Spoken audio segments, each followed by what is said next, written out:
আসসালামু আলাইকুম everyone, welcome back to my channel. যেখান থেকে আজকে আমার ভিডিওটি দেখতে পাচ্ছেন সবাইকে অসংখ্য অসংখ্য ধন্যবাদ। আজকে আমি হালিম রেসিপি তৈরি করে দেখাবো কিভাবে সহজেই প্যাকেটে হালিম মশলা দিয়ে তৈরি করা যায় সুস্বাদু হালিম রেসিপি, সেটাই আজকে আপনাদের সাথে শেয়ার করব। প্যাকেটে হালিম রেডিমিক্স দিয়ে আজকে এই রেসিপিটি আমি করেছি। তো চলুন দেখে নিই কীভাবে খুবই সহজে ঘরে বসেই সুস্বাদু হালিম রেসিপি তৈরি করা যায়।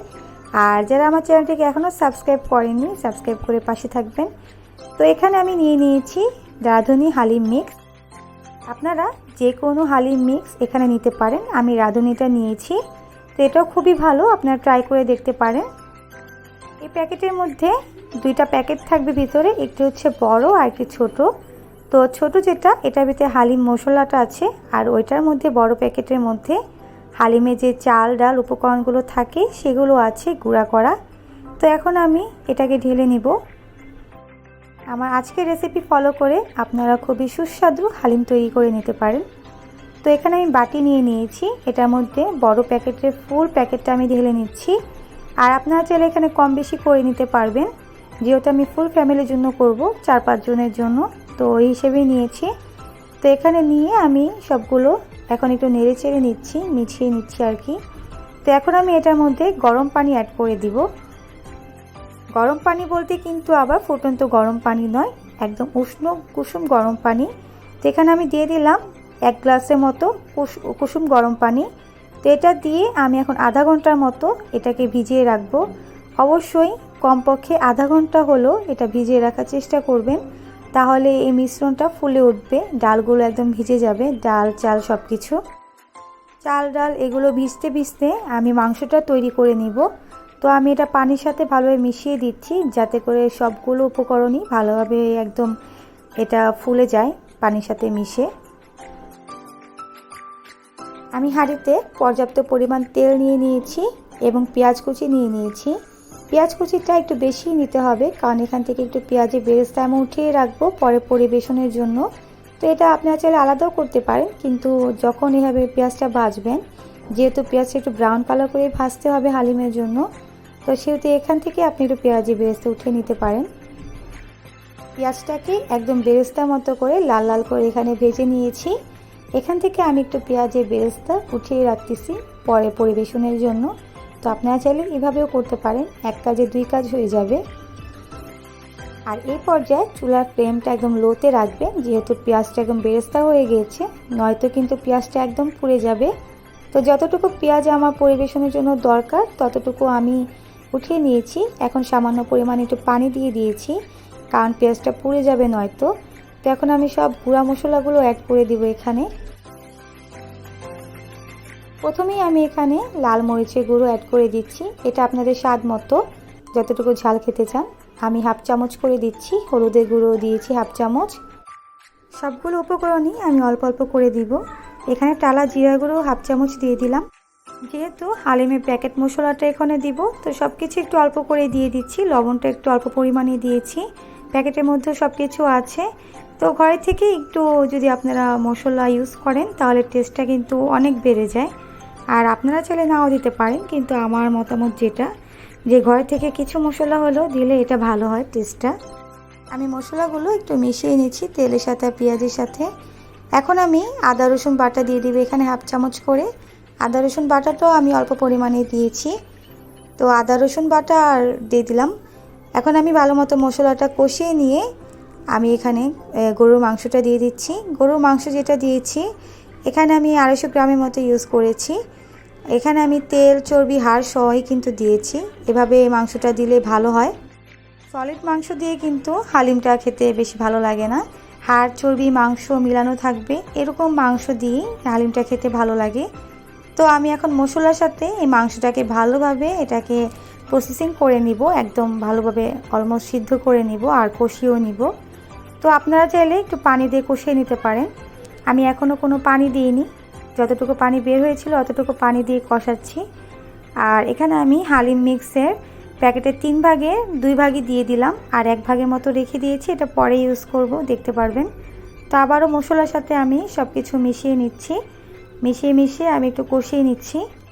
আর এই মাংসটা কষানোর সময় চুলার ফ্লেমটা অবশ্যই লো টু মিডিয়ামে রাখবেন, বাড়িয়ে দিলে কিন্তু মশলা মাংস সব কিছু পুড়ে যাবে। তো আস্তে আস্তে এটা রান্না হবে। আর যখন মাংসটা প্রায় সিদ্ধ হয়ে আসবে তখন আমি চাল ডালের ওই মিশ্রণটা দিয়ে দিব। এখন কোনো পানি দিব না, পানিটা আমি কিছুক্ষণ পরে দিব, যেহেতু এটাতে পানি আছে, একটু পানি বের হয়েছে, তো পানিটা একটু পরে দিলেও হবে। আপনাদের এই মাংসে যদি পানি না থাকে, যদি পানি দেওয়ার দরকার পড়ে, সেক্ষেত্রে আপনারা একটু পানি দিয়ে নিতে পারেন। তো মাংসটা ভালোভাবে কষিয়ে নিচ্ছি এখানে। এখন আমি একটু পানি দিয়ে এখানে নাড়াচাড়া করে নিচ্ছি, যাতে করে নিচেতে মাংসটা লেগে না যায়। আমার যে মাংস থেকে পানি বের হয়েছিল সেটা অলমোস্ট শুকিয়ে গিয়েছিল। আর এখন আমি দিয়ে দিচ্ছি একটু গরম মশলার গুঁড়া। আপনারা দেখতে পেয়েছেন যে আমি এখানে কোনো আস্ত গরম মশলা অ্যাড করিনি, তো এখানে গরম মশলা গুঁড়াটা দিয়ে দিয়েছি। আপনারা চাইলে প্রথম দিকে আস্ত গরম মশলাও দিতে পারেন। তো আস্ত গরম মশলাটা আমি বেশি একটা পছন্দ করি না, তাই আমি এভাবেই দিলাম। হালিমের মধ্যে আস্ত গরম মশলা আমার কাছে ভালো লাগে না, তাই আমি গুঁড়াটাই ইউজ করলাম। আর একটু ধনিয়া গুঁড়ো হাফ চামচের মতো দিয়ে দিয়েছি। এখন সম্পূর্ণ মশলা দেওয়া আমার শেষ। এখন আমি এটাকে ভালোভাবে কষিয়ে নিব। আর এক্ষেত্রে যখন আর কি মাংসটা কষিয়ে যাবে সম্পূর্ণভাবে, তখনই গরম মশলাটা ধনিয়াটা দিলে ভালো হয়। আপনারা চাইলে ধনিয়াটা আগেও দিতে পারেন। তো এই তো দেখতেই পাচ্ছেন চাল ডালের একদম যে মিশ্রণটা ছিল সেটা একদম ফুলে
পাবেন ঘরে।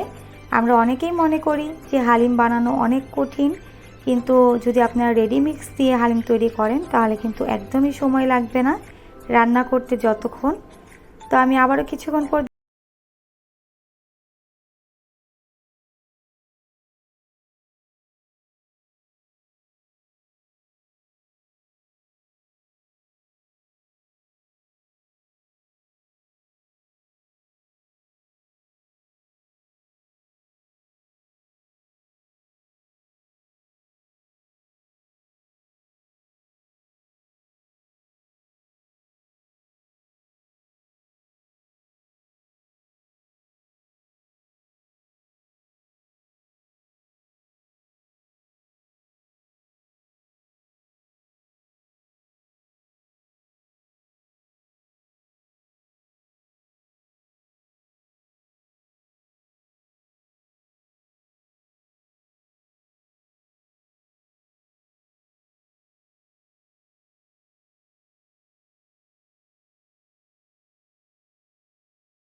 সবাইকে আসসালামু আলাইকুম।